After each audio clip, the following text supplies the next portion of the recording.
اختلاف رکھنے والے کئی قسم کے لوگ ہوں گے، لیکن اس چیز میں کسی کے اختلاف نہیں کہ یہ قرآن قیامت تک آنے والے انسانوں کی رہنمائی کا سبب ہے۔ بلکہ اب تو ایسی کتابیں بھی مارکیٹ میں آ گئی ہیں، اردو زبان کے اندر آ گئی ہیں، کہ جس کے اندر غیر مسلموں نے بھی اس بات کا اظہار کیا ہے کہ قرآن مکمل رول ماڈل ہے۔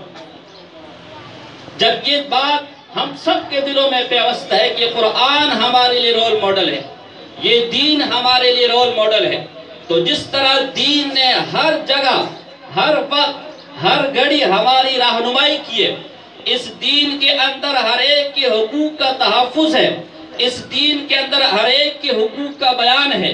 ماں باپ کا حق کیا ہے، بہن بھائیوں کا حق کیا ہے، والدین کا حق کیا ہے، پڑوسی کا حق کیا ہے، وزارتوں والوں کا حق کیا ہے، صدر کا حق کیا ہے، حکمران کا حق کیا ہے، مزدور کا حق کیا ہے، یتیموں کا حق کیا ہے۔ اسی طرح والدین کے لیے اس دین کے اندر ان کی اولاد کی حقوق کیا ہے، ان کے اولاد کی رہنمائی کے لیے اصول کیا ہیں، وہ بھی اس دین کے اندر اور نبی اکرم صلی اللہ علیہ وسلم کی سنت اور قدر تفصیل سے بیان ہے۔ بس ہمارا قصور یہ ہے کہ ہم اس طرف جاتے نہیں ہیں، ان اصولوں کو، ان رہنما اصولوں کو، نبی کے ان فرامین کو لیتے نہیں، اور پھر گلہ یہ کرتے جی اولاد بگڑ گئی ہے، اولاد مانتی نہیں ہے، معاشرہ بگڑ گیا ہے، معاشرہ جی مانتا نہیں۔ نہ معاشرہ بگڑا ہے، نہ اولاد بگڑی ہے، نہ نوجوان نسل بگڑی ہے، اگر بگڑے ہیں تو ہم بگڑے ہیں۔ میں اپنے شاگردوں کو کہتا ہوں کہ چھوڑو یہ فتوی بازی۔ آج ہر ایک کے بندے عیب ڈھونڈنے کے چکر میں ہوتا ہے، جی فلاں ایسے، فلاں ایسے، فلاں ایسے، فلاں ایسے۔ میں کہتا ہوں تم خود ٹھیک ہو جاؤ، ساری دنیا ٹھیک ہے۔ آج ہمیں دوسروں کے عیب تو نظر آتے ہیں کہ جی فلاں ایسے، فلاں ایسے، لیکن اپنے عیبوں پہ کبھی غور کیا ہے؟ یہ جو معاشرہ بنتا ہے یہ افراد سے بنتا ہے۔ آپ اور ہم معاشرے میں جائیں گے، آپ اور ہم باہر نکلیں گے تو اسی سے معاشرہ بنتا ہے، اسی سے سماج بنتی ہے۔ یہی لوگ قانون بنانے والے ہیں، یہی لوگ نظم و اوقات بنانے والے ہیں۔ اگر یہ بگڑے تو معاشرہ بھی بگڑا، یہ بگڑا تو نظام بھی بگڑا۔ نہ نظام کا کوئی قصور ہے، نہ قانون کا کوئی قصور ہے، اور نہ معاشرے کا کوئی قصور ہے، قصور ہے تو ہمارا قصور ہے۔ آج جی والدین کا سب سے، یہ میں پہلے کے چونکہ میں والدین سے آج کے دن مخاطب ہوں۔ آج ہمارے والدین ہم جاتے چونکہ ہمارا یہ روز کا ماں باپ آتے جی اولاد نہیں مانتی، جی اولاد نافرمان ہوگی، اولاد ہماری بات نہیں مانتی۔ بھی اولاد کہاں سے تیری بات مانے؟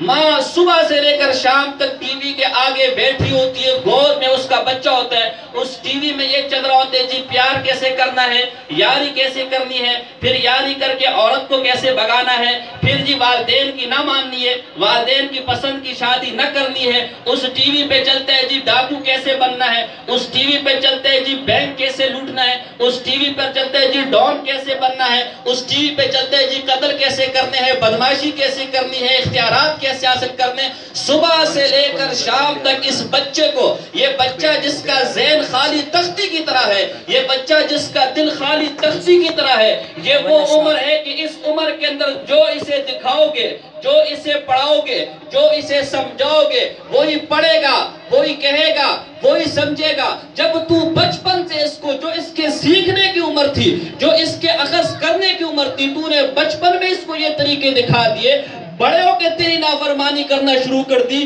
بڑے ہو کے تیری پسند کی شادی نہیں کرتا، بڑے ہو کے باہر نکل کے سیاسی جماعتوں میں جاتا ہے، بڑے ہو کے رات باہر گزارتا ہے، آج بڑے ہو کے دہشت گرد جماعتوں میں جاتا ہے، آج بڑے ہو کر وہ ٹارگٹ کلر بنتا ہے، آج بڑے ہو کر وہ لوگوں کی جیبیں کاٹتا ہے، آج بڑا ہو کر وہ محلے کے اندر لڑائی جھگڑا کرتا ہے، آج بڑا ہو کر ہر دن تیرے پاس اس بچے کے گلے شکوے آتے۔ مجھے بتا اس بچے کو یہ ماحول دیا کس نے ہے؟ اس بچے کو یہ ماحول دیا کس نے ہے؟ اس بچے کو یہ ماحول، یہ تعلیم دی کس نے ہے؟ یہ بچہ تو جب آیا تھا خالی ذہن ہو کر آیا تھا، یہ کورے گلاس کی طرح آیا تھا، اس کی مثال تو خالی گلاس کی طرح ہے، اس گلاس میں جو ڈالو، اس میں پانی ڈالو تو بھی آ جائے گا، اس میں شراب ڈالو تو بھی آ جائے گا، اس میں زمزم ڈالو تو بھی آ جائے گا۔ آج اگر یہ بچہ بگڑا ہے، آج اگر یہ بچہ معاشرے کا کارآمد فرد بننے کی جگہ یہ بچہ معاشرے کو نقصان پہنچا رہا ہے، آج یہ بچہ اگر غلط ہاتھوں میں گیا،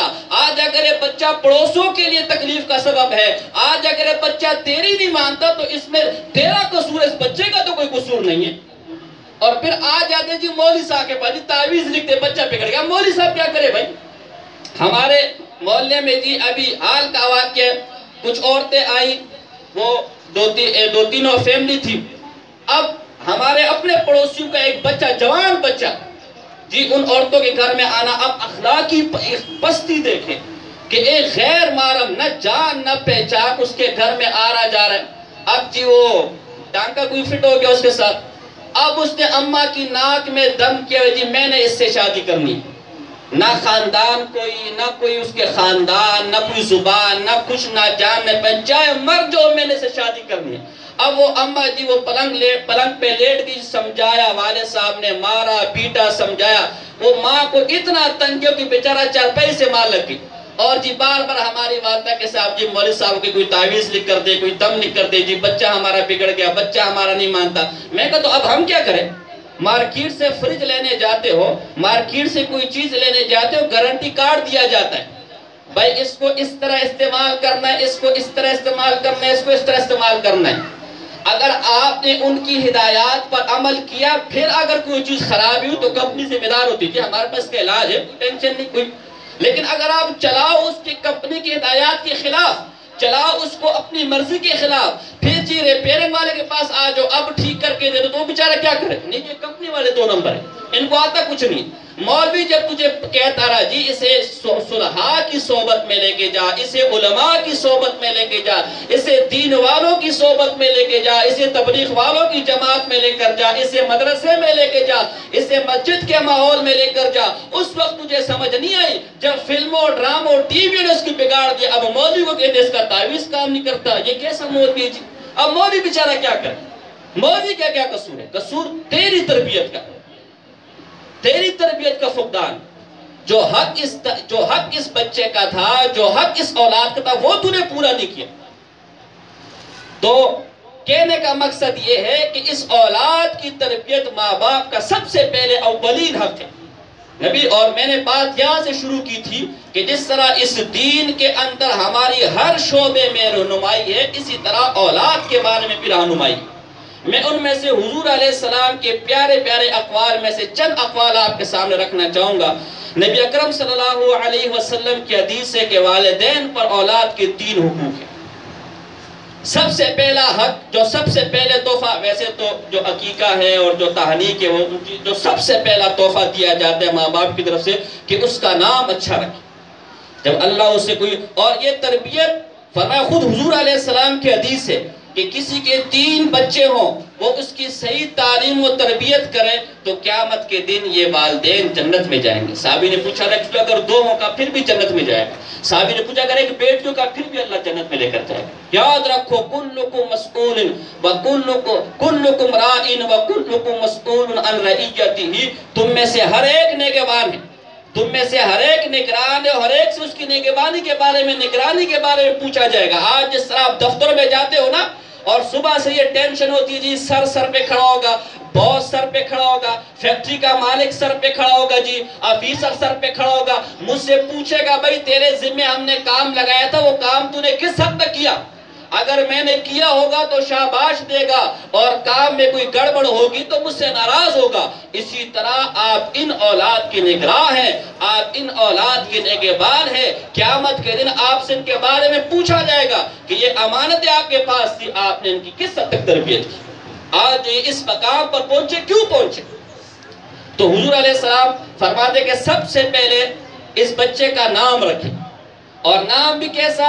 یہ آج کل ہمارا ناموں کے بارے میں عجیب ٹرینڈ اور عجیب رواج چلا ہے، یہ نئے سے نئے نام اور عجیب سے عجیب نام۔ حضور کی حدیث ہے احب الاسماء الی اللہ عبداللہ و عبد الرحمن، رواہ مسلم، کہ اللہ کے ہاں سب سے پیارے جو نام ہے وہ عبداللہ اور عبد الرحمن۔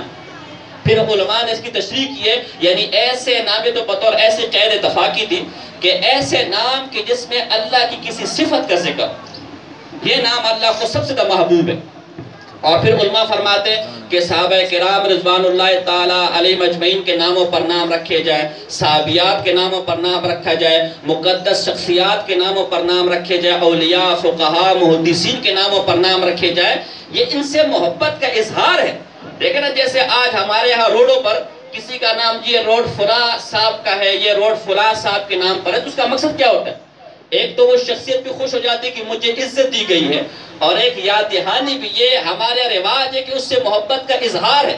تو اسی طرح اگر ہم بچوں کے نام صحابہ پر، انبیاء کے ناموں پر، مقدس شخصیات کے ناموں پر رکھیں گے تو یہ تو ایک ان سے محبت کا اظہار ہے، اور قیامت کے دن انشاءاللہ ان کی خوشی کے بھی ہمیں انشاءاللہ امید ہے کہ حضرات اس پہ خوش بھی ہوں۔ لیکن جس طرح ہمارے معاشرے میں ہر جگہ بگاڑ ہے، یہاں پر بھی بگاڑ، یہاں پر بھی جی فلمیں، ڈرامے دیکھ کر یہ الٹے سیدھے ناول اور ڈائجسٹ پڑھ کے جی نام، میرے پاس ایک آدمی ہے جی، وہ میں اپنی بیٹی کا نام رکھنا چاہتا ہوں لاریب، تو اس کا مطلب کیا ہے؟ تو میں نے کہا جی کوئی شک نہیں، لاریب کا رکھ میں کل مناسب نہیں ہے، ایسا نام رکھے جس سے کوئی مفہوم ہو۔ قیامت کے دن ان ناموں سے آپ کو پکارا جائے گا، جی تو قرآن میں تو ہے نا، تو اگر رکھ لے تو کیا ہوا؟ تو نا قرآن میں تو خنزیر بھی ہے، قرآن میں تو فرعون بھی ہے، تو وہ رکھنا۔ وہ اللہ کے بندو، کوئی نام کا کوئی مطلب ہو، کوئی مقصد ہو۔ ایک ہے جی اسفیرا، اپنی بیٹی، چونکہ نیا نام ہے اور انوکھا نام ہے، یہ ایک نیا ٹرینڈ چاہے جی اسفیرا، اسفیرا چوڑیوں کہا جاتا ہے، اور جہنمیوں کی صفات آتی ہے کہ جو انہیں چوڑیاں پہنائی جائیں گی، کڑے پہنائے جائیں گے آگ کے، جو قرآن میں ہے جی۔ اور خدا کے بندے ضرور توڑے کہ ہر چیز جو قرآن میں، تو اس کا نام ابو لہب بھی تو قرآن میں ہے، تو پھر برکت کے لیے اس کا نام بھی رکھ لے، قرآن میں تو ہے۔ کہنے کا مقصد یہ ہے کہ سب سے پہلے جو حق ہے وہ یہ کہ اچھے سے اچھا نام اس بچے کا رکھے۔ ایک اور ہمارے ہاں رواج میں، یا ایک مسئلے کی طرف بھی توجہ دلا دوں، ہمارے ہاں بزرگوں کے ناموں پر چند ایسے نام رکھے جاتے ہیں کہ جن کو علماء نے منع کیا، لہذا ان ناموں سے بچا جائے۔ مثال کے طور پر عبد النبی نام رکھنے کا رواج ہے، عبد المصطفیٰ نام رکھنے کا رواج ہے، سالار بخش نام رکھنے کا رواج ہے، خوص بخش نام رکھنے کا رواج ہے، پیر بخش نام رکھنے کا رواج ہے۔ اگرچہ یہ نام رکھتے ہوئے ان الفاظ کی طرف، ان الفاظ کے معنی کی طرف ذہن نہیں جاتا، ایسے بس لوگ میں مشہور ہے تو رکھ دیا۔ لیکن ملا علی قاری رحمہ اللہ شرح فقہ اکبر کے اندر لکھتے ہیں، اور شاہ عبدالعزیز محدث دہلوی تفسیر عزیزی کے اندر لکھتے ہیں کہ ایسے نام رکھنا مناسب نہیں، بلکہ بعض حضرات نے اس سے کفر کہا، اس لیے کہ بندے جتنے بھی وہ اللہ کے، نہ کسی نبی کے بندے نہ کسی پیر کے بندے۔ تو اگر معاذ اللہ اس نیت سے نام رکھا جائے کہ اس پیر نے بچہ دیا ہے، اس نبی نے بچہ دیا، تو پھر تو ظاہر تو کھلا شرک ہے، اس کو تو حرام اور ناجائز ہونے میں کوئی شک و شبہ ہی نہیں ہے۔ لیکن اگر اس نیت سے نہ رکھے جائے تب بھی یہ نام مناسب نہیں ہے۔ اور یہ فتویٰ میں اپنی طرف سے نہیں دے رہا، بعد میں مجھے نہیں بدنام کرنا کہ کسی وہابی کو بلایا ہوا تھا، یہ حوالہ میں ملا علی قاری رحمہ اللہ کا دے رہا ہوں، جو جن کو حنفی علماء نے مجدد کا اپنی صدی کا، اور مفسر قرآن شاہ عبد المحدث دہلوی کا حوالہ دے، تفسیر عزیزی فارسی کی طرف 2 جلدوں میں مشہور تفسیر ہے، اہل علم حضرت بیٹھے آپ ان سے پوچھ لینا، سورہ بقرہ کی تفسیر میں حوالہ آپ کو انشاءاللہ مل جائے گا۔ تو سب سے پہلی جو چیز ہے وہ ان کے اچھے نام رکھیں۔ دوسری چیز جو حضور علیہ السلام کی حدیث میں ہے کہ ان کی تعلیم و تربیت، قرآن کی تعلیم، جو خاص طور پر اس کا حدیث میں ذکر ہے، چنانچہ ایک حدیث میں آتے ہیں، جیسے میں نے خطبے میں پڑھا کہ ادبوا اولادکم بثلاث خصال، 3 چیزوں کا خاص طور پر اپنی اولاد کو ادب سکھاؤ، اپنی اولاد کو 2-3 چیزیں۔ نمبر 1 حب نبیکم، سب سے پہلی جو چیز جو ایمان کی بنیاد ہے، کہ جس کے بغیر ایمان کا کوئی تصور ہی نہیں، وہ نبی اکرم صلی اللہ علیہ وسلم کی محبت، جس کے بغیر کوئی مومن کوئی ہو ہی نہیں سکتا وہ۔ اس کے بعد حب اہل بیتی، حضور علیہ السلام کے جو اہل بیت ہیں ان کی محبت۔ حضور کی ایک حدیث ہے کہ میرے اہل بیت یہ کشتی نوح کی مثال ہے، جس طرح کشتی نوح میں بیٹھنے والوں کی نجات ہوگی، میرے اہل بیت کے پیچھے چلنے والوں کو چلا قیامت نجات ہوگی۔ اور حضور نے ایک حدیث ہے کہ میں تمہارے درمیان 2 چیزیں چھوڑ کے جا رہا ہوں، ایک قرآن، دوسری اپنی اہل بیت، انشاءاللہ ان کو مضبوطی سے پکڑے رکھو، کبھی بھی گمراہ نہیں ہوگی۔ اور تیسری قراءت القرآن، حدیث میں آتا ہے کہ تیسری چیز پھر ایسی کہ انہیں قرآن کی تعلیم دو۔ انہیں قرآن کی تعلیم دو اور جو قرآن کے علوم ہے ان کی تعلیم دو۔ تو الحمدللہ یہ مدرسہ اسی نیت سے قائم ہے، یہ مدرسہ اسی بنیاد پر قائم ہے کہ ہم اپنے مستقبل کے معماروں کو، ہم ان بچوں کو جنہوں نے آگے جا کے ہمارے معاشرے کو بنانا ہے، آگے جا کے اس امت کو لے کر چلنا ہے، جسے ہم اپنا مستقبل کہتے ہیں، ان کی ذہنی رہنمائی، ان کو قرآن کی تعلیم سے روشناس کرائیں، ان کو قرآنی علوم سے روشناس کرائیں، انہیں مستقبل کا ایک بہتر فرد بنائیں، انہیں معاشرے کے کرامت فرد بنائیں۔ اس چیز کی بنیاد اور اسی نیت سے اس ادارے کا قیام عمل میں لایا گیا۔ اور آپ حضرات 7,000 مبارکباد کے مستحق ہیں کہ یہ چھوٹے چھوٹے بچے میں دیکھ رہا ہوں، ابھی میں ان کی نعتیں سن رہا تھا، یہ وہ عمر ہے، آپ باہر جائے کئی بچے آپ کو اس عمر والے ملیں گے جو ابھی بھی آپ جائے باہر روڈوں پر، وہ یا تو گانے گاتے ہوئے آپ کو ملیں گے، یا گالیاں پڑھتے ہوئے آپ کو ملیں گے، یا بدتمیزیاں کرتے ہوئے آپ کو ملیں گے، لیکن یہ ان مدارس کی برکت ہے اور یہ آپ حضرات کی رہنمائی ہے، ان والدین کی تربیت، ان اساتذہ کی تربیت کا نتیجہ ہے کہ الحمدللہ اس عمر کے اندر یہ اللہ کا قرآن پڑھ رہے، اس عمر کے اندر یہ اللہ کا قرآن ختم کر رہے، وہ زبان جو گانوں سے اس عمر میں آج تر ہو رہی ہے، وہ زبان جو گالیوں سے آج اس عمر میں ناپاک ہو رہی ہے، اللہ ان مدارس کی برکت سے، ان اساتذہ کی برکت سے اور آپ والدین کی عقل مندی سے آج یہ زبان اللہ اور اس کے رسول کے ذکر سے منور ہوگی، یہ ان مدارس کی برکت۔ تو دوسری بات میں نے کہا کہ قرآن کی تعلیم، آپ دیکھیں میں یہاں اس حوالے سے چند باتیں کرنا چاہتا ہوں۔ آج ہمارے ہاں ایک عجیب تصور بن گیا کہ جی نہیں جی یہ مولوی بن جائیں گے، جی حافظ بن جائیں گے تو کھائیں گے کدھروں، کھائیں گے کہاں سے؟ کہتے کہ نہیں کہتے ہیں؟ اور پھر یہ بھی کہتے ہیں مولوی بڑا کھاتے، مولوی بڑا، ایک طرف کہتے جی مولوی بن جائیں گے تو کھائیں گے کہاں سے، اور پھر جب مولوی بن جاتے پھر کہتے کھاتے بڑے مولوی۔ تو اب تیری کون سی بات اللہ کے بندے مانے؟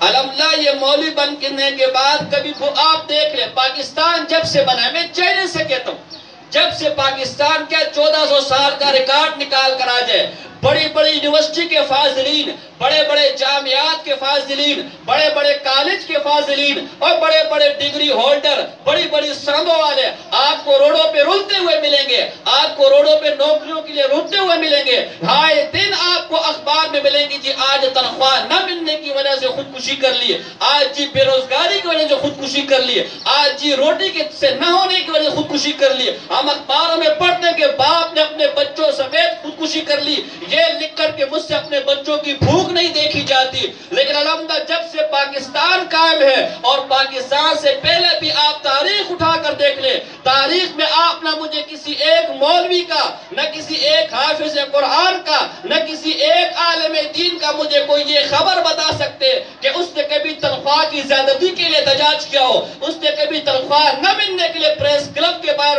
کھڑا ہو، اس نے تنخواہ نہ ملنے پر گلے کے اندر پھندا ڈالا ہو، اس نے بھوک سے تنگ آ کر، بے روزگاری سے تنگ آ کر اور تنخواہ نہ ملنے کی سے تنگ آ کر، روزی کی کمی سے تنگ آ کر، تنگدستی سے تنگ آ کر خودکشی کی۔ یہ قرآن کی برکت ہے، حضور کی حدیث ہے صلی اللہ علیہ وسلم کہ قرآن پڑھنے والوں کی رزق میں اللہ برکت ڈالتا۔ اور ایک صحابی آئے حضور کی مجلس میں، فرمایا اے اللہ کے رسول میں ساری دن محنت مزدوری کرتا ہوں، میرا بھائی سارا دن پڑا رہتے ہیں آپ کے دربار میں، آپ کی حدیثیں سنتے ہیں اور میں صبح سے کمائی کر کر کے تھک گیا ہوں، آپ اسے کہے کہ تھوڑا میرے ساتھ باہر چل کے ہاتھ پاؤں ہلا لیا کرے۔ حضور نے فرمایا اللہ تجھے بھی اسی بھائی کی برکت سے دے رہا ہے، تو آپ کو بھی اگر مل رہا ہے تو ان مولویوں کی برکت سے انشاءاللہ۔ یہ مولوی خود کیا بھوکے مریں گے، آپ کو اگر مل رہا ہے تو بھی ان مولویوں کی برکت سے مل رہا ہے، یہ کیا بھوکے مریں گے؟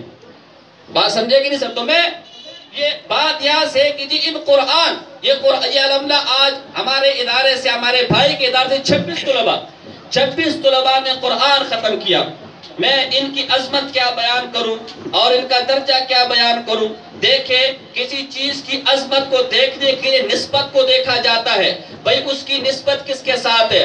آج ہمارے دنیا کا رواج ہے ہم اپنی عزت بڑھانے کے لیے، اپنا مقام بڑھانے کے لیے، اپنی قدر و قیمت بڑھانے کے لیے، اپنے قد بڑھانے کے لیے تعلقات پیش کرتے ہیں، بھئی میرا تعلق فلاں ایس پی کے ساتھ ہے، میرا تعلق فلاں ایس ایچ او کے ساتھ ہے، میرا تعلق فلاں جرنل کے ساتھ ہے، میرا تعلق فلاں ایڈوکیٹ کے ساتھ ہے، میرا تعلق فلاں منسٹر کے ساتھ ہے، میرا تعلق فلاں ایم این اے کے ساتھ ہے، میرا تعلق فلاں ایم پی اے کے ساتھ ہے، میرا تعلق فلاں وزیر کے ساتھ ہے، اور میں تو فلاں وزیر کا بیٹا ہوں، میں تو فلاں نواب کا رشتہ دار ہوں، میں تو فلاں چودھری کے گاؤں کا ہوں، اور جی میرے تعلق تو وزیر اعظم کے ساتھ ہے۔ یہ ہمارے آج کا ماحول بن گئے۔ اپنی قدر و قیمت بٹھانے کے لیے ہم نسبتوں کا اظہار کرتے ہیں، ہم تعلقات کا اظہار کرتے ہیں۔ جب کوئی معاملہ آتا ہے تو اس معاملے کے وقت پہ ہم اسی تعلق کو استعمال کرتے ہیں۔ یار چودھری صاحب میرا خیال رکھنا، میں فلاں چودھری کے پنڈ کا ہوں، میں فلاں نواب کی اولاد میں سے ہوں، اور میرا خیال رکھنا میرے تعلقات وزیر اعلیٰ کے ساتھ ہے۔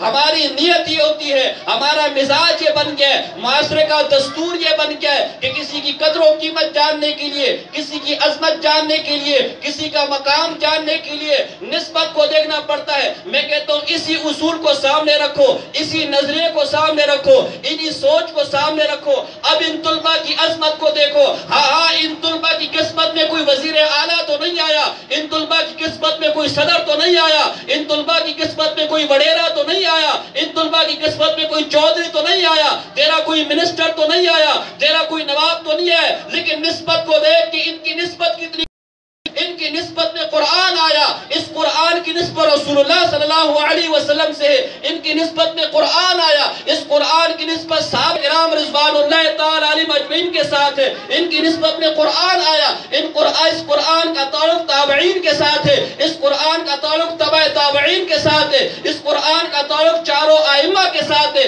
اس قرآن کا تعلق محدثین کے ساتھ ہے، اس قرآن کا تعلق مفسرین کے ساتھ ہے، اس قرآن کا تعلق فقہاء کے ساتھ ہے، اس قرآن کا تعلق صوفیاء کے ساتھ ہے۔ تیرے یہ رشتے یہی ختم ہو جائیں گے، تیری یہ نوابی یہی ختم ہو جائے گی، تیری یہ چودھراہٹ یہی ختم ہو جائے گی، تیری یہ وزارتیں یہی ختم ہو جائے گی، لیکن ان کے ساتھ جن کی نسبت لگ گئی وہ نہ قیامت کے دن ختم ہوگی، نہ قیامت کے بعد کی زندگی میں ختم ہوگی۔ بات سمجھے کہ اس سے آپ ان کی عظمت، ان کی قدر و قیمت کا اندازہ لگائیں۔ اور الحمدللہ انہوں نے یہاں جیسے میں نے پہلے کہا جی ان کی تربیت کرنا آپ کے ذمہ ہے، تو جس طرح انہوں نے یہاں قرآن کا ختم کیا، اب آگے اس ماحول سے ان کو نکالنا نہیں۔ یہ جو ہم نے بندے تیار کیے، یہ جو ہم نے خدائی فوج تیار کیے، اب اس خدائی فوج کو باہر کے گندے ماحول میں ڈال کر خراب نہیں کرنا۔ مچھلی جب تک پانی کے اندر رہے گی ٹھیک ٹھاک رہے گی، لیکن پانی سے نکال کر اے سی کے کمرے میں رکھ دو، پانی سے نکال کر بہترین صوفہ سیٹ میں ڈال دو، پانی سے نکال کر جی بہترین کمرے میں رکھ دو، بہترین بلڈنگ میں رکھ دو، پانی سے نکال کر دنیا جہاں کی سہولیات میں رکھ دو، لیکن مچھلی کو اگر پانی نہیں ملا تو وہ زندہ نہیں رہے گی۔ میں کہتا ہوں ان طلباء کو اس ماحول سے نہ نکالنا، اس ماحول سے نکال کر تم جہاں بھی لے جاؤ، جتنی اچھی بلڈنگوں میں لے جاؤ، جتنے اچھے سکولوں میں لے جاؤ، جتنے اچھے کالجوں میں لے جاؤ، لیکن یہ جو ہم نے قوم کے معمار تمہیں تیار کر کے دے دیے، یہ معاشرے کو سدھارنے والی جو فوج ہم نے تمہیں تیار کر کے دے دی، یہ اس معاشرے کے رہنے والے نہیں ہے۔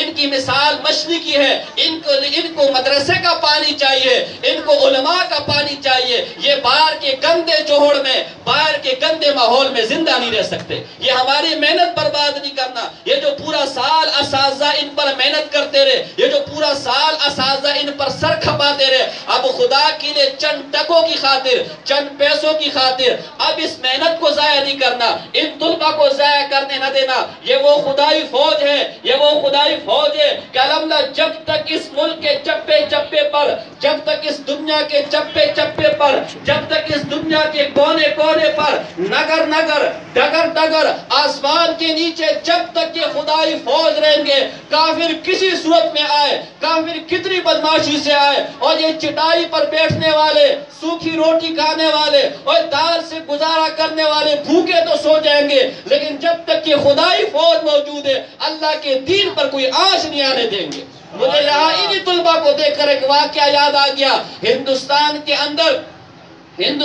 اندر ایک زمانے میں جب انگریز فوج تھی، اس نے غور و فکر کیا، اس نے سوچا، اس نے کمیٹی بٹھائی، اجلاس بٹھایا، شورا بٹھائی، بھائی کیا وجہ ہے؟ ہم ہر طرح کا پیسہ لگا چکے ہیں، ہر طرح کا مال لگا چکے ہیں، ہر طرح کے وسائل لگا چکے ہیں، لیکن یہ مسلمان ہمارے قابو میں نہیں آتے۔ ہماری حکومت تو اتنی وسیع ہو چکی ہے کہ جی ہماری حکومت میں سورج نہیں ڈوبتا۔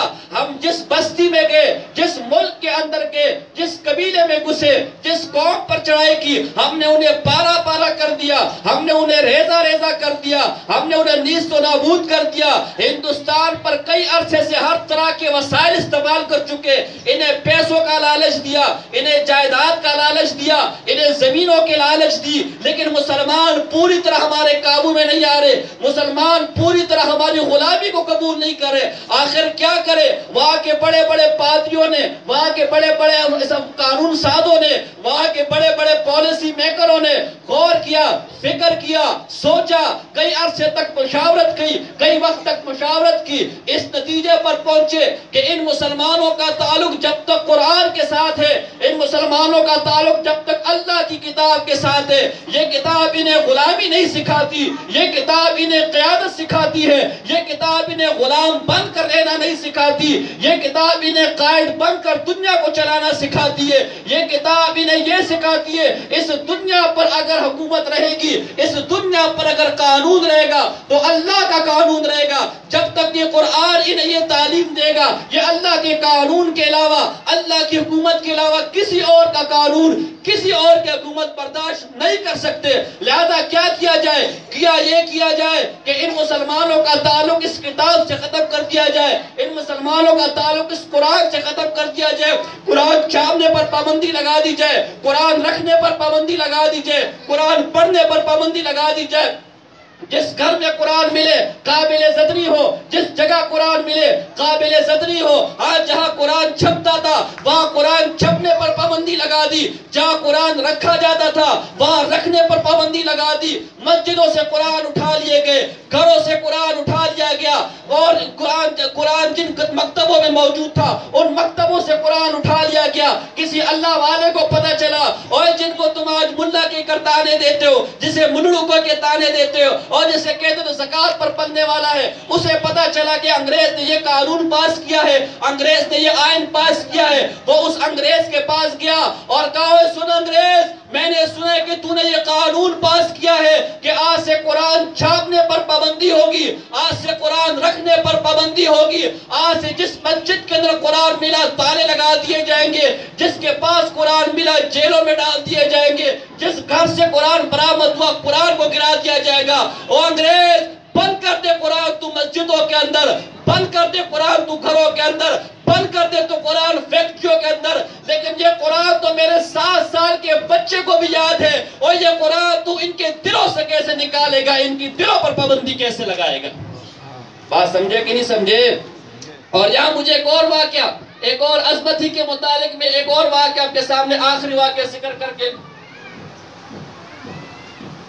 پھر اجازت چاہوں گا۔ یہ آخری واقعہ ہے، انہی طلباء کی عظمت۔ حضور علیہ السلام دی حدیث ہے کہ جس چمڑے پر قرآن لکھا جائے ثم القی فی النار محترقا، اور پھر اسے آگ میں ڈال دیا جائے تو وہ آگ اس چمڑے کو جلائے گی۔ آج ان طلباء کے سینوں میں اللہ کا قرآن ہے۔ آج تو شاید تم انہیں چھوٹے بچے سمجھو، آج تو تم انہیں معاشرے کا شاید عام فرد سمجھو، لیکن ان کی قدر تمہیں قیامت کے دن ہوگی۔ آج جس طرح ہم لینوں میں کھڑے ہو کر بل جمع کراتے گرمی کے اندر، پسینے سے شرابور ہوتے ہیں، ابھی جی ہم اپنا ایم اے کا کسی کو دیا جی ایم اے کا، بلکہ خود کے جی فارم جمع کرانے کے لیے لمبی لمبی لائنیں، جی اس گیٹ پہ جاؤ، اس گیٹ پہ جاؤ، یہ کرو تو فلانا کرو، پاسپورٹ بنانے کی جی یہ کرو تو ہر جگہ لائن، بل جمع کرانے جاؤ تو لائن، کوئی فارم جمع کر تو لائن۔ گرمی کے اندر نہ پانی کا بندوبست، نہ چھاؤں کا بندوبست۔ اس وقت آدمی سوچتا ہے ہائے کاش بینک والے سے تعلقات ہوتے، ہائے کاش پاسپورٹ والے سے تعلقات ہوتے، ہائے کاش شادی کارڈ والے سے تعلقات ہوتے تو آج لائن میں کھڑوں کے ذلیل نہ ہوتا، آج پسینے میں شرابور نہ ہوتا۔ اس وقت تعلقات کتنے یاد آتے ہیں اور اس وقت تعلقات کتنے کام آتے ہیں۔ میں کہتا ہوں تو آج اس دنیا کی گرمی کو دیکھ کر پریشان ہو رہا ہے، تو آج اس دنیا کی گرمی کو دیکھ کر پریشان ہو رہا ہے، تو آج اس دنیا کے پسینے کو دیکھ کر پریشان ہو رہا ہے، تو آج اس دنیا کی لائن کو دیکھ کر پریشان ہو رہا ہے، اور تجھے تعلقات یاد آ رہے۔ وہ قیامت کا دن یاد کر جب سورج سوا نیزے پر ہوگا، اس وقت گرمی کا کیا حال ہوگا۔ حضور کی حدیث ہے بعض اپنے پسینے کے اندر ٹخنوں تک شرابور ہوں گے، بعض گھٹنوں تک شرابور ہوں گے، بعض گلوں تک شرابور ہوں گے۔ اس وقت تمہیں یہ حفاظ صحابہ کرام کام آئیں گے کہ ایک حافظ قرآن اپنے ساتھ 10 آدمیوں کو جنت میں لے کر جائے گا جن پر جہنم واجب ہو چکی ہوگی، اور ایک عالم اپنے ساتھ 70 آدمیوں کو جنت میں لے کر جائے گا جس پر جہنم واجب ہو چکی۔ میں اس وقت تم سے ان کی قدر پوچھوں گا۔ اور جیسا کہ میں نے آپ کے سامنے کہا تھا کہ ان حافظ قرآن، یہ میں اس لیے کہہ رہا ہوں کہ انہیں یہی نہیں چھوڑنا، اس رب کا قرآن بھی اب انہیں یاد کروانا یہ ماں باپ کی ذمہ داری ہے۔ فرمایا ہاں جس نے قرآن اپنے بچے کو پڑھایا اور اس کے بچے نے اس پر عمل کیا، قیامت کے دن اس کے ماں باپ کو ایسا سونے کا تاج پہنایا جائے گا، اس کی چمک ایسی ہوگی گویا یہ سورج اگر تمہارے گھروں پر اتر آئے تو اس کی کتنی چمک ہوگی، کہ اس سونے کے تاج کی چمک اس سے بھی زیادہ ہوگی۔ اور فرمایا حافظ قرآن کے بچے کو قیامت کے دن اللہ ایسے اٹھائے گا کہ اس کا چہرہ 14ویں چاند کی رات کی طرح چمک رہا ہوگا۔ یہ حافظ قرآن سے کہا جائے کہ پڑھ بیٹا، قرآن پڑھنا شروع کر اور جنت میں چڑھتا جا، جہاں تیرا قرآن ختم ہوا وہاں تیرے جنت کے درجے ختم ہو گئے۔ اور اسی میں نے حضور کی حدیث سنائی ہے کہ جس دل کے اندر، جس چمڑے پر اللہ کا قرآن ہو اسے اللہ جلائے گا۔ علماء فرماتے جس دل میں اللہ کا قرآن ہو قیامت اللہ اس کو جہنم میں نہیں ڈالے گا۔ اگر ڈال بھی دیا بالفرض، علماء یہ بھی فرماتے ہیں اگر ڈال بھی دیا تو اللہ دل کو نہیں جلائے گا کیونکہ اس میں اللہ کا قرآن ہے۔ اسی پر مجھے اپنے بزرگوں کا ایک واقعہ یاد آ گیا۔ انگریز کے دور کے اندر دلی کے چاندنی چوک کے اوپر ایک انگریز آیا، اس انگریز نے آگ جلائی اور یہ اعلان کیا کہ مسلمانوں، آج میں اپنے ساتھ عیسائی تھا، آج میں اپنے ساتھ اپنی مقدس کتاب، آج میں اپنے ساتھ اپنی انجیل لے کر آیا ہوں، آؤ آج حق کا پتہ چلے گا، آج سچ کا پتہ چلے گا، آج پتہ چلے گا کون حق پر ہے، کون باطل پر ہے، کون سچا ہے، کون جھوٹا ہے۔ آؤ میں بھی اپنی کتاب آگ میں ڈالتا ہوں، تم بھی اپنا قرآن لے آؤ آگ میں ڈالو۔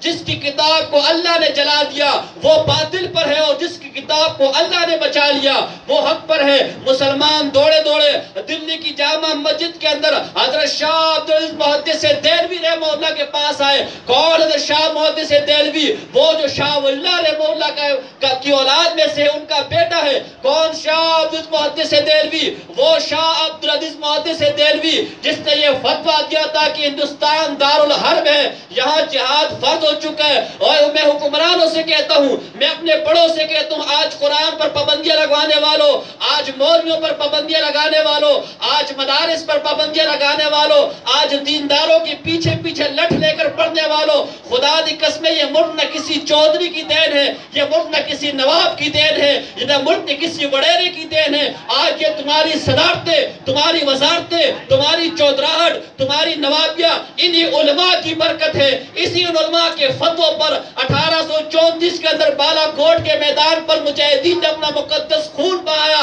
انہی علماء کی رہنمائی میں 1857 کی جنگ کے اندر انگریز سے مقابلہ کیا اور انہی علماء کی رہنمائی میں 1947 میں یہ ملک آزاد کر کے دیا۔ اس ملک کے اندر علماء کا خون ہے، اس ملک کی جڑوں کے اندر علماء کا خون ہے، اس ملک کے گلشن کی آبیاری کرنے والے یہ علماء ہے۔ آج بھی آپ کی کراچی میں خالق دینا ہال اور جس ٹائم یہ وڈیرے، یہ چودھری، یہ نواب انگریزوں کو جنگ کے لیے گھوڑے دیتے تھے، آؤ میں تمہیں اپنے اکابر سے تعارف کرواؤں، آؤ میں تمہیں ان علماء کا تعارف کرواؤں۔ یہاں سے جاؤ اردو بازار جاتے ہوئے راستے میں خالق دینا ہال آتا ہے، یہ وہ تاریخی ہال ہے کہ جس کے اندر شیخ العرب والعجم، شیخ الاسلام مولانا حسین احمد مدنی صاحب رحمہ اللہ کو لایا گیا۔ یہاں عدالت لگی، عدالت ججی، انگریز جج نے پوچھا، اور حسین احمد ہم نے سنا ہے کہ تو نے یہ فتویٰ دیا ہے کہ انگریز کی فوج میں نوکری کرنا حرام ہے۔ حضرت مدنی نے فرمایا ہاں دیا ہے۔ فرمایا تجھے پتا ہے کہ اس کی سزا کیا ہے؟ تجھے پتا ہے یہ کتنا بڑا جرم ہے؟ حضرت مدنی نے فرمایا اوہ انگریز جج، میں اپنا یہ کفن ساتھ لے کر آیا ہوں، کل بھی فتویٰ دیا تھا، آج بھی فتویٰ دے رہا ہوں، کل بھی فتویٰ دوں گا، انگریز کی فوج میں نوکری کرنا حرام ہے، حرام ہے، حرام ہے۔ اور یہ وڈیرے تو بھیک مانگتے ہوئے نکلے تھے یہاں سے جو آج ہمارے سروں پر بیٹھے۔ یہ علماء نہ ہوتے تو تمہیں یہ ملک نصیب نہ ہوتا، یہ علماء نہ ہوتے تمہیں یہ دین نصیب نہ ہوتا۔ تو بہرحال میں اس شاہ عبدالعزیز محدث دہلوی رحمہ اللہ کا ذکر کر رہا ہوں۔ فرمایا مسلمان اس کے پاس گئے اور فرمایا شاہ صاحب آپ مسجد کے اندر بیٹھے ہیں، آپ کو پتہ ہے باہر کیا چل رہا ہے، باہر کیا ہو رہا ہے؟ پوچھا کیا ہوا؟ کہا چل کے تو دیکھے۔ جب شاہ صاحب باہر آئے، چوک پر آئے، دیکھا انگریز پادری اعلان کر کر رہا ہے، حل من مبارز، ہے کوئی مجھ سے مقابلہ کرنے والا، ہے کوئی میرے مقابلے میں آنے والا؟ بھائی کس چیز کا مقابلہ؟ مقابلہ یہ کہ میں نے آگ جلائی ہوئی ہے، اپنی کتاب ساتھ لے کر آیا ہوں، اپنی بائبل ساتھ لے کر آیا ہوں، اپنی انجیل ساتھ لے کر آیا ہوں۔ لاؤ مسلمانوں، لاؤ ہندوؤں، لاؤ یہودیوں، تم بھی اپنی کتاب لے کر آؤ۔ یہ آگ جلائی ہوئی ہے، میں اپنی کتاب کو اس آگ میں پھینکتا ہوں، تم بھی اپنی کتاب کو اس آگ میں پھینک دو۔ آج حق کا پتہ چلے گا، آج باطل کا پتہ چلے گا، آج سچ کا پتہ چلے گا، آج جھوٹ کا پتہ چلے گا۔ اور جس کی کتاب اللہ نے بچا لی وہ حق پر ہے، وہ سچ پر ہے، جس کی کتاب اللہ نے جلا دی وہ باطل پر ہے، وہ جھوٹ پر ہے۔ شاہ صاحب نے فرمایا، ہائے شاہ صاحب کی ایمانی غیرت کو میں سلام کروں، ان علماء کی ایمانی غیرت کو سلام کروں۔ شاہ صاحب نے فرمایا، انگریز تو اپنی کتاب آگ میں ڈالے، میں اپنی کتاب آگ میں ڈالوں، یہ تو کتاب کی گستاخی ہے۔ میری کتاب اللہ کا کلام ہے، میری کتاب اللہ کی کتاب ہے، کسی آدمی کی لکھی ہوئی کتاب نہیں، کوئی ناول نہیں، کوئی ڈائجسٹ نہیں۔ اور تو جو کتاب لے کر آیا ہے، تو جو انجیل لے کر آیا ہے، اس کے بارے میں بھی تیرا یہی نظریہ ہے کہ یہ اللہ کی کتاب ہے۔ اس مقدس کتاب کو آگ میں ڈالنا کتاب کی توہین ہے، اس کتاب کی بے ادبی ہے۔ انگریز نے کہا، خوش ہو گیا، دیکھو دیکھو مسلمانوں کا مولوی ڈر گیا، دیکھو مسلمانوں کا مولوی پیچھے ہٹ گیا، اچھا جی کتاب کو نہ ڈالے آگ میں، پھر کیا کرے؟ حضرت شاہ صاحب نے جواب دیا، انگریز میں اپنے قرآن کو سینے سے لگاتا ہوں، تو اپنی کتاب کو سینے سے لگا اور آگ میں کود پڑ جا۔ انگریز نے جب سنا تو تم دبا کے بھاگا۔ کسی نے پوچھا، اوے انگریز یہ کیا؟ اس نے کہا، میں کتاب پر ایک مسالہ لگا کر آیا تھا، میں کتاب پر ایک کیمیکل لے کر آیا تھا، مجھے پتا تھا کہ کیمیکل مسالہ کوئی اور لگا کر نہیں آئے گا۔ ارے وہ مسالہ میں اپنے جسم پر لگا کر نہیں آیا تھا، آگ میں کودتا، آگ جلا کر بسم کر دیتی۔ شاہ صاحب سے کسی نے پوچھا، شاہ صاحب آپ نے اتنا بڑا چیلنج دیا، اتنا بڑا دعویٰ کیا، کیا آپ کو ڈر نہیں لگا؟ شاہ صاحب نے فرمایا، ڈر کس بات کا لگے؟ میرے سامنے حضور کی حدیث تھی کہ جس چمڑے پر اللہ کا کلام ہو، جس چمڑے پر اللہ کا قرآن ہو، اللہ اس چمڑے کو جلائے گا نہیں۔ میرے سینے سے قرآن تھا، مجھے اللہ کی ذات پر یقین تھا کہ اللہ اس آگ کو مجھ پر ایسے گلے گلزار کر دے گا جیسے حضرت ابراہیم علیہ السلام پر گلے گلزار کر دی تھی۔ بات سمجھے کہ نہیں سمجھے؟ تو وقت میں نے کہیں اور بھی جانا ہے، آپ دعا کریں، تھوڑا ہمارے پاسپورٹ کا مسئلہ آیا ہوا ہے، عمرے کا ارادہ ہے، مقدس اور مطہر مجلس ہے، اس میں خصوصی دعاؤں کی درخواست سے کوئی مسئلہ پیر منگل تک حل ہو جائے۔ باتیں تو اور بھی کافی کرنی تھی لیکن مختصر میں اتنی باتیں کروں گا۔ اور وہ جو میں والدہ کی یہ خواتین سے میں ایک دو باتیں جو ہماری پردے میں خواتین ہیں، دیکھیں اگر آپ صحیح ہوں گے تو آپ کی اولاد سے، یہ بیچارہ باپ تو صبح نکلتے 8 بجے رات 10 بجے گھر آنے سے کیا پتا۔ اس لیے آپ سے خصوصی درخواست ہے کہ براہ کرم بندہ آپ بچوں کو کس منہ سے نصیحت کرے، ٹی وی نہ دیکھو، موبائل نہ دیکھو، کہتے ماما دیکھتی ہے گھر میں، تو جب ماما خود دیکھ رہے تو ہم بچوں کو کس بات سے منع کریں؟ اس لیے آپ ان کی پہلی نرسری ہیں، آپ ان کا پہلا سکول خدا را، ان کو قرآن سکھائے، ان کو حضرت مولانا زکریا صاحب اللہ قربان جو ان اکابر علماء دیوبند پر، اس کا ہر فرد نرالا ہے۔ حضرت مولانا زکریا صاحب رحمہ اللہ فرماتے، میرے والد ماجد نے 6 پارے اپنی والدہ کے پیٹ میں یاد کر لیے تھے، والدہ پڑھتی جاتی تھی اور والد صاحب کو یاد ہو گئے تھے۔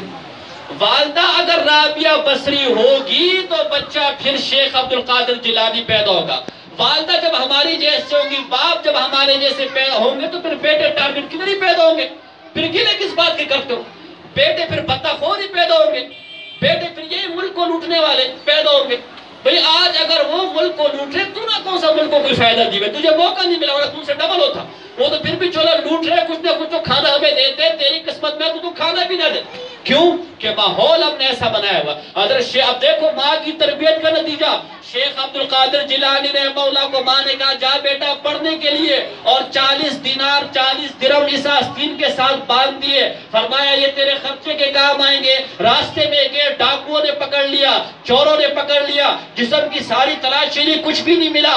شیخ عبدالقادر جیلانی کو فرمایا جا بیٹا جا، ہمیں تجھ سے کچھ نہیں ملا، تو خود بیچارہ فقیر ملنگ آدمی ہے۔ اس نے کہا دیکھو میرے پاس پیسے ہیں۔ وہ ڈاکو پریشان، ڈاکو حیران، بھائی تو کیسا آدمی ہے؟ ہم سے تو لوگ لوگ ویسے ہی بھاگتے ہیں اور تو خود کہہ رہے میرے پاس پیسے، کہا میرے پاس ہے، اس کو یقین نہ آیا، لے کر کوئی پاگل سمجھ کے، کوئی کملا سمجھ کے لے گیا اپنے سردار کے پاس، اپنے وڈیرے کے پاس، اپنے بڑے کے پاس، حضرت جی یہ اپنے بڑے ٹارگٹ کلر کے پاس، اپنے بڑے بھتہ خور کے پاس، حضرت جی یہ بندہ ملا ہوا ہے، یہ کہتے ہیں میرے پاس پیسے ہیں۔ حضرت نے پوچھا بھائی کہاں؟ فرمایا یہ آستین کے اندر سلے ہوئے، آستین کھولو یہاں سے پیسے مل جائیں گے۔ جب آستین کھولی تو دیکھا 40 دینار 40 درہم اندر پڑے ہوئے۔ ڈاکو حیران، ڈاکو پریشان، کہا اوے تو نے یہ کیوں نہیں کہا جب ہم نے تجھے چھوڑ دیا تو چلا جاتا، خود کیوں ہلاکت کے گڑھے میں کیا، خود کیوں پیسے دکھائے؟ فرمایا جب میں راستے سے نکل رہا تھا میری ماں نے کہا تھا بیٹا کچھ بھی ہو جائے کبھی جھوٹ نہ بولنا، یہ میری ماں کی تربیت تھی۔ اور بیٹا قطب الدین بختیار، ماں اگر قطب الدین بختیار کاکی کی والدہ کی طرح ہوگی تو پھر بیٹے بھی قطب الدین جیسے پیدا ہوں گے۔ ان کے بارے میں آتا ہے ایک دن مدرسے سے آئے، والدہ سے کہا والدہ روٹی چاہیے بھوک لگی ہے۔ والدہ نے کہا بیٹا روٹی تیار کر کے دیتی ہوں، روٹی میرے پاس تو کوئی نہیں، تو ایسا کر 2 رکعت نفل پڑھ اور اللہ سے مانگ۔ کس سے مانگ؟ بولو کس سے مانگ؟ یہ بھی ذرا ہمارے ایک مسئلہ آیا ہوا ہے نا، بولو کس سے مانگ؟ زور سے بولو یار، زور سے بولو، کس سے مانگ؟ بولو اور بولو زور سے، بولو زور سے، ابھی بھی لگتا ہے کوئی دل میں کچھ ہے، یہ موضوع نہیں ہے ورنہ میں یہاں چلا جاتا تھا، صرف بول دو کہ یقین آ جائے کہ آپ اپنے ہی ہو۔ بولو زور سے بولو، آگے بولو، دینے والے کون؟ بگڑی بنانے والا کون؟ اولاد دینے والا کون؟ بولو عزت دینے والا کون؟ ذلت دینے والا کون؟ روزی دینے والا کون؟ بیماری دینے والا کون؟ شفا دینے والا کون؟ اگر وہ شفا نہ دے سکے کوئی دے سکتا ہے، اگر وہ روزی نہ دینا چاہے کوئی دے سکتا ہے، اگر وہ عزت نہ دینا چاہے کوئی دے سکتا ہے، وہ اگر روزی بند کر دے کسی کی تعویذ سے کھلے گا، وہ اگر روزی کھول دے کسی کی تعویذ سے بند ہوگا۔ اب سب کسی جیسے پڑھے لا الہ، پڑھے لا الہ الا اللہ، بھائی دینے والی ذات کس کی ہے؟ بولو ایک واقعہ، چونکہ موضوع نہیں ہے میری عادت ہے موضوع سے خارج بات نہیں کرتا، ایک واقعہ بس سناتا ہوں معذرت کے ساتھ، یہ چونکہ ابھی میں نے چند ایک اشعار پڑھ تو میں اس پر سنانا چاہ رہا ہوں، یہ بھی ہمارے ایک عجیب رواج، یہ یہاں پر بھی یہ عورتوں سے میں معذرت چاہتا ہوں، عورتوں سے میں معذرت چاہتا ہوں، یہ رولا بھی ہماری بہنوں نے ڈالا ہوا ہے، کبھی پیر ٹلے کے پاس، کبھی پیر گھوڑے کے پاس، کبھی پیر کھوتے کے پاس، کبھی پیر فلانا تک، کبھی اور روز ہم اخبار میں تماشے اٹھانے پڑتے ہیں۔ اور بھائی اس اللہ کے دربار بھی کیوں نہیں جاتے؟ ایک آدمی کو کسی نے کہا بھائی تیرا کام پھنسا ہوا ہے، جا فلاں بادشاہ کے پاس جا، وہ بادشاہ تیرا کام کر دے گا۔ وہ اللہ والا اس بادشاہ کے پاس گیا، دیکھا بادشاہ سجدے میں پڑا ہوا اللہ سے رو رو کے مانگ رہے، واپس آ گیا، بھیجنے والے نے پوچھا ہاں بھائی کیا ہوا، کچھ مانگا کچھ کام نکلا؟ فرمایا اس بادشاہ کے پاس گیا، دیکھا بادشاہ اپنے سے اوپر والے بادشاہ سے مانگ رہے، میں واپس آ گیا کہ میں بھی اسی سے کیوں نہ مانگوں جو بادشاہ کا بادشاہ ہے، اور جس کے در کے محتاج بادشاہ بھی ہے میں اس کے در کا محتاج کیوں نہ بنوں؟ تو وہ تو بادشاہوں کو دینے والا ہے۔ یہ جن کے پاس تعویذیں لینے جاتے ہو، جن کے پاس جادو کروانے جاتے ہو، اور جن کے پاس بیماریاں ٹھیک کروانے جاتے ہو، ان پر بیماری نہیں آتی؟ بولو تو آپ اس وقت ان کو پکڑو، ان کا تعویذ اس وقت کبھی کام نہیں کرے گا، ان کا مزاج اس وقت کبھی کام نہیں کرے گا۔ میں نام کسی کا نہیں لینا چاہتا، یہ ہمارے یہاں ایک سابق وزیر تھے، حج کرپشن میں پکڑے گئے، ایک مذہبی وزیر تھے، حج کرپشن میں پکڑے گئے، بڑا انہوں نے حاجیوں کو لوٹا وغیرہ تو اس پہ پکڑے گئے۔ ان کے والد صاحب بہت بڑے پیر ملتان میں گزرے، سید جو فلانا میں نام کسی کا نہیں لینا چاہتا، جانتے آپ سارے یہ 2 نمبر لوگ آپ ویسے بھی جانتے ہیں۔ تو ملتان میں ان کا بہت بڑا مزار ہے، اس مزار میں جی عورتیں آتی ہے مانگتے ہیں جی ہمیں بیماری سے شفا دے دیتے، روزی دے دیتے، فلاں دے دے فلاں۔ میں نے ملتان میں کہا اوے کملیوں کوئی عقل سے کام لو، اور جس کا اپنا بیٹا 2 سال سے جیلوں میں رل رہا ہے وہ اپنے بیٹے کی مشکل دور نہیں کر سکا، تمہاری مشکل کہاں سے دور کرے گا؟ کوئی عقل سے کام لو نا۔ لیکن بہرحال یہ اس وقت موضوع نہیں ہے۔ تو اب دیکھیں تعلیم کیا تھی ماں کی کہ بیٹا کس سے مانگو؟ اللہ سے۔ 2 رکعت نفل پڑھو، کس سے مانگو؟ اللہ سے مانگو، اللہ روزی دے گا۔ بیٹے نے مصلی، بچے نے مصلی بچھایا، 2 رکعت نفل پڑھے، اللہ سے یا اللہ روٹی دے دے، یا اللہ روٹی دے دے، یا اللہ یا جو ان کی والدہ تھی انہوں نے روٹی بنانا شروع کر دی. جب دعا سے ختم ہوا، بیٹا دیکھو اللہ نے روٹی کا بندوبست کر دیا. دوسرے دن بھی ایسا ہوا، تیسرے دن بھی ایسا ہوا. ایک دن والدہ کسی مہمان کے ہاں چلی گئی، وہاں دیر ہو گئی، بیٹے کے مدرسے کی چھٹی ہو گئی، بیٹا مدرسے سے گھر پہنچ گیا.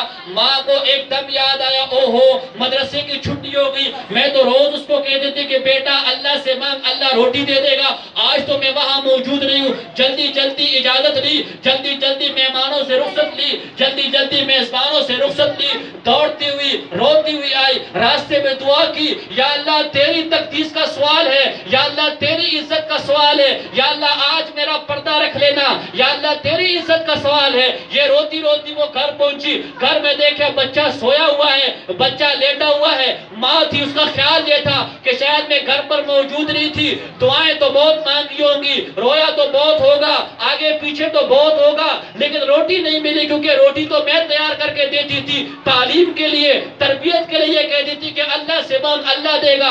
آج تو میں گھر پہ نہیں ہوں، لگتا ہے بچہ بھوکا ہی سو گیا، میرا انتظار کرتا رہا لیکن سو گیا. بچے کے پاس آئی، بچے کو اٹھایا، بچہ اٹھا، گلے سے لگا.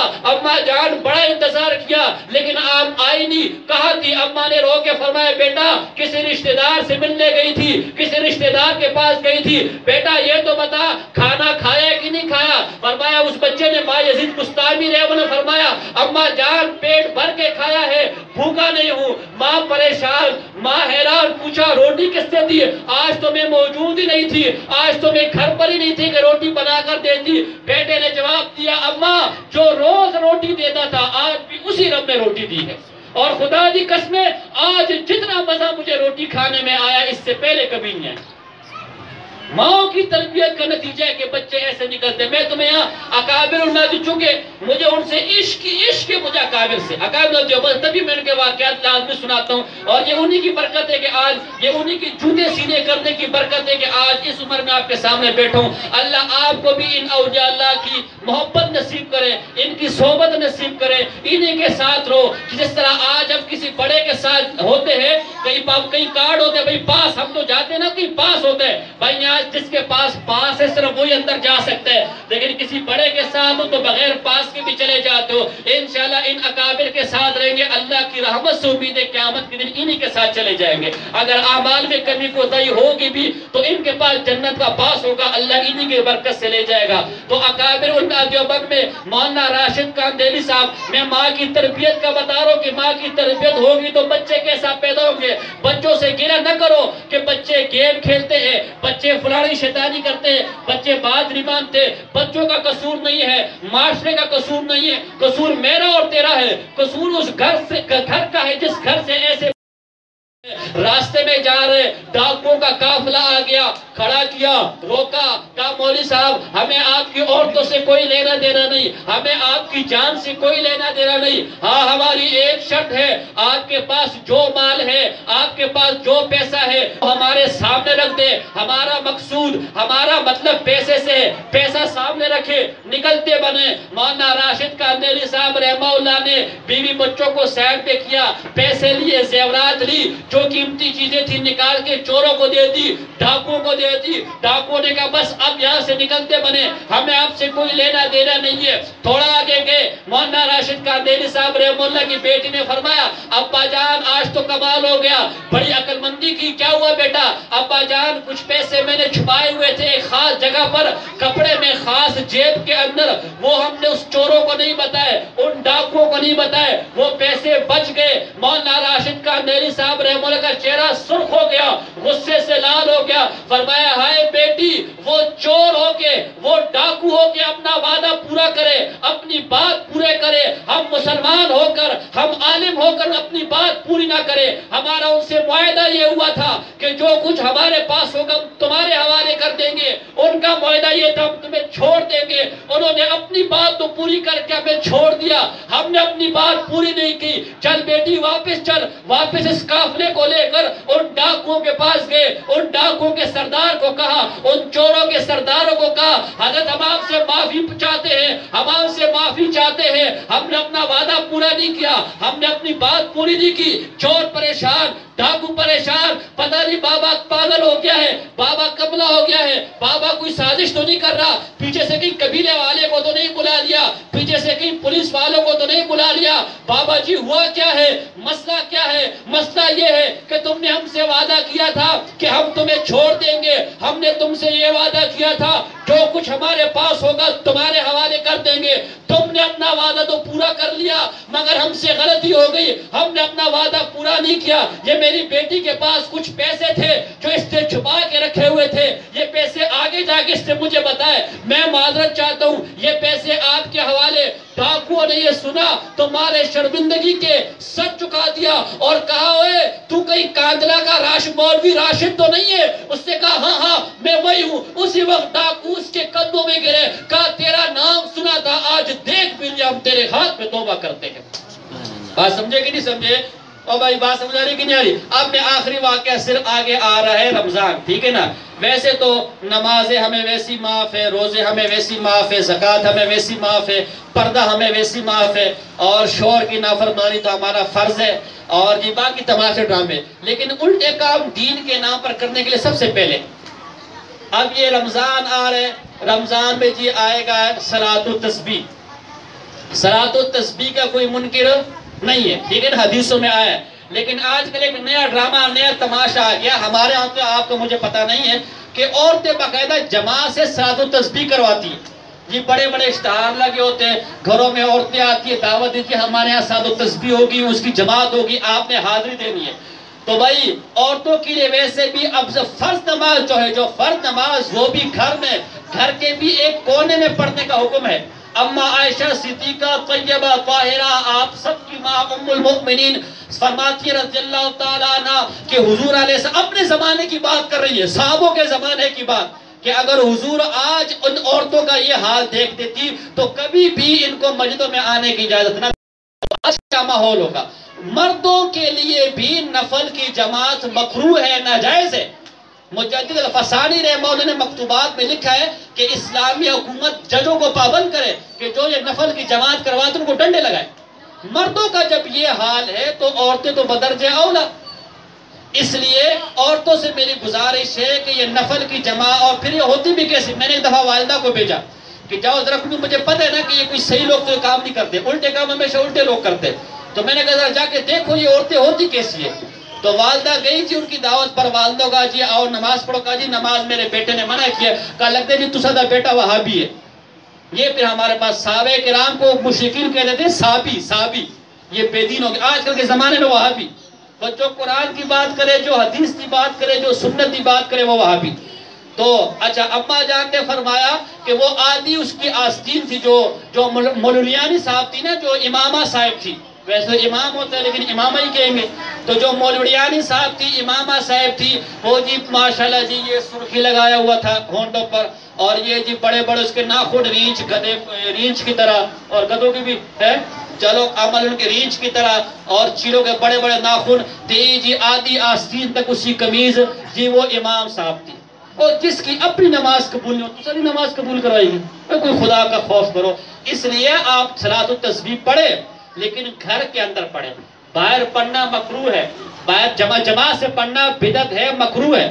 اور صلاۃ التسبیح سے بڑی بات پردہ ہے، پردہ فرض ہے، فرض تم کرتے نہیں ہو، نفلوں کے پیچھے پڑے ہو، جب تک فرض پورے نہیں ہوگے نفل کسی کام دے نہیں۔